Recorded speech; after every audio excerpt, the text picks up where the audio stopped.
we can stop the hemorrhaging, so that we can say and invite and say yes and begin initiation and beginning responses to women who are sitting in the church or who have somebody at home. And it's not just women, it's men too. I don't want anybody to think that men are not abused and been victims of domestic violence. There's a court case going on right now where a woman just castrated her husband. So it's not just a female thing. Abuse, violence is violence.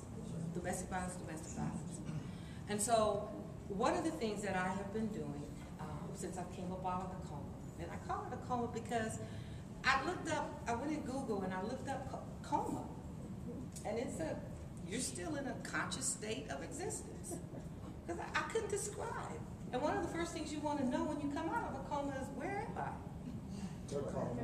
You know? Thank you, Michael.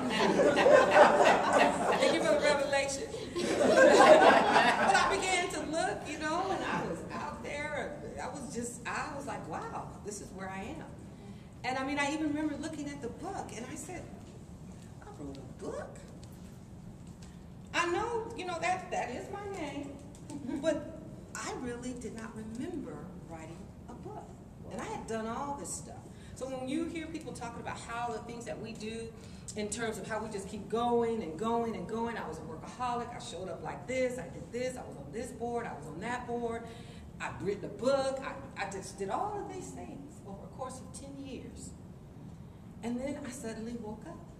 And I looked, and there was a book, there was a foundation, Jireh Shalom Foundation. I was running a school for vulnerable youth that had been thrown out, and families, and found out I couldn't just teach the youth. We had to have an intake and have the whole family receive services. It's just been one thing out of another. A lot of domestic violence in these families where these kids are being kicked out of school. That's a whole nother story. So I looked and said, well, I got to do something with all this. I looked at Dr. Mims. I was out there at the house again with no cell phone, no TV. And I said, Doc, what am I supposed to do? Where have I been? What has happened? And she just looked at me.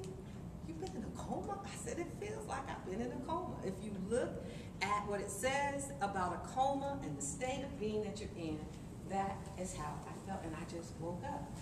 And so I began to look around me. I saw Dr. Castile.